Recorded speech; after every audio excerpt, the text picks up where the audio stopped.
انسان جنت کی کوشش کو ٹالتا ہے، یہ بھی شیطان کا دھوکہ ہے۔ شیطان بولتا ہاں اپنے کو جنت کی طرف دوڑنا ہے، پہلے تو دوڑنے نہیں دیتا، دنیا دنیا دنیا، لیکن انسان کسی طرح سے جان بچا کے باہر نکلے، شیطان کے جال سے باہر نکلے۔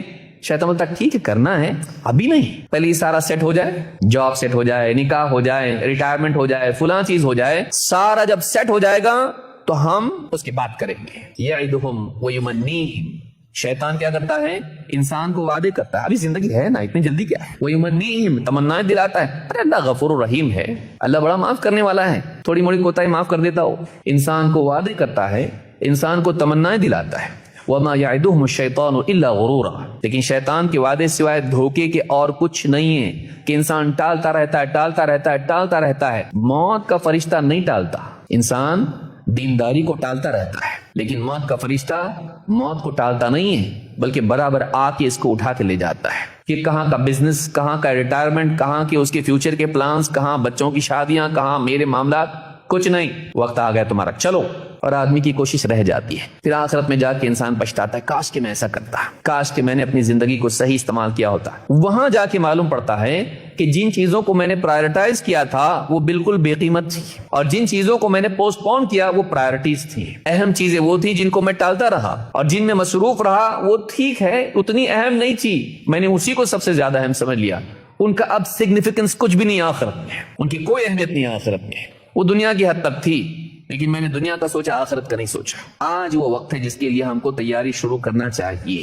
اللہ کے نبی صلی اللہ علیہ وسلم فرماتے ہیں من خاف ادلج، جو ڈرتا ہے وہ راتوں رات سفر میں نکل جاتا ہے، ومن ادلج بلغ المنزل، اور جو راتوں رات سفر میں نکل جاتا ہے وہ محفوظ منزل پر پہنچ جاتا ہے۔ عرب میں عام طور سے قبائلی زندگی میں لٹیرے بہت ہوا کرتے تھے، اور وہ سفر چونکہ لوگ قافلوں میں کرتے تھے اور سفر میں کئی جگہ پڑاؤ ڈالتے ڈالتے ڈالتے منزل پر پہنچتے تھے۔ لٹیروں کو معلوم ہوتا تھا کہ ان کا اصل وقت، ان پہ حملہ کرنے کا، لوٹنے کا وقت وہ ہے جب وہ غفلت کی نیند سوئے ہوئے ہوں، اور رات کا آخری حصہ جو فجر سے قریب ہوتا ہے اس میں سب سے اچھی نیند آتی ہے، ایسے وقت میں وہ حملہ کرتے تھے۔ عقل مند قافلے والے ہوتے تھے جو راتوں رات اس جگہ کو چھوڑ دیتے تھے جہاں حملے کا امکان تھا۔ وہاں لٹیرے آئے، دیکھیں یہاں تو رکے ہوئے تھے لیکن نکل گئے تو بچ کے نکل گئے، اور اس طرح سے وہ اپنے پڑاؤ کے اوقات تبدیل کرتے کرتے کرتے محفوظ اپنی منزل پر پہنچ جاتے تھے۔ اللہ کے نبی صلی اللہ علیہ وسلم نے آخرت کے سفر میں یہی بات بتائی ہے۔ جسے اندیشہ ہوتا ہے کہ مجھ پر حملہ ہو سکتا ہے اور میں کنگال ہو سکتا ہوں، مجھ کو لوٹ لیا جائے گا،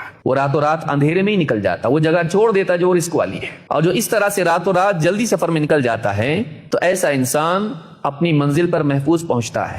یعنی آپ نے بتایا جس کو اندیشہ ہے اس کو غفلت میں پڑے رہنا نہیں چاہیے، اس کو وہاں سے روانہ ہونے میں، اپنے سفر کو جاری کرنے میں تاخیر نہیں کرنا چاہیے، پوسٹ پون نہیں کرنا چاہیے۔ اسی لیے آپ نے بعد میں فرمایا الا ان سلعۃ اللہ غالیہ، الا ان سلعۃ اللہ الجنہ، اور آپ نے پھر کہا خبردار، اللہ کا سودا بہت مہنگا ہے۔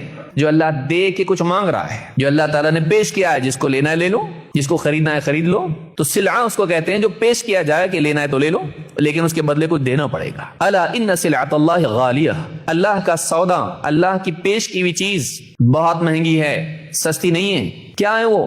فرمایا الا ان سلعۃ اللہ الجنہ، اللہ کی جو پیش کی ہوئی چیز ہے، اللہ کا جو سودا ہے، اللہ جو بیچ رہا ہے، دے رہا ہے، وہ جنت ہے۔ کوئی چھوٹی موٹی چیز نہیں، بہت مہنگی چیز ہے۔ یہ اور بات ہے کہ اللہ تعالیٰ تمہاری ٹوٹی پھوٹی کوششوں کے بدلے جو جینوین دل کے ارادوں کے ساتھ ہو، اخلاص کے ساتھ ہو اور صحیح طریقے پر ہو، چاہے اس میں کمی کوتاہی کیوں نہ ہو جائے، اللہ اس کے اوپر بھی جنت دے دیتا ہے۔ وہ بڑا سخی ہے، کریم ہے، لیکن کچھ کرنا پڑے گا اس کے لیے۔ بے فکری نہیں چلے گی، بے فکری نہیں چلے گی، اور ٹالنا نہیں چلے گا، کیونکہ ٹالنا یہ بتاتا ہے کہ یہ اہم نہیں ہے، یہ امپورٹنٹ نہیں ہے، یہ قیمتی نہیں ہے۔ اہم چیزوں کو، قیمتی چیزوں کو انسان ٹالتا نہیں ہے۔ تو جنت کی دوڑ میں اپنے آپ کو روک کے رکھنا اور دوسری چیزوں میں مشغول ہونا اور جنت کے معاملے کو مؤخر کرتے رہنا، یہ بتاتا ہے کہ ہمارے نزدیک جنت کی وہ قدر نہیں ہے جو ہونی چاہیے۔ اس کے لیے ضروری ہے کہ انسان عمل کرنے والا بنے۔ جو حدیث میں نے ذکر کی، اس کو امام ترمذی نے ذکر کیا اور یہ حدیث صحیح ہے۔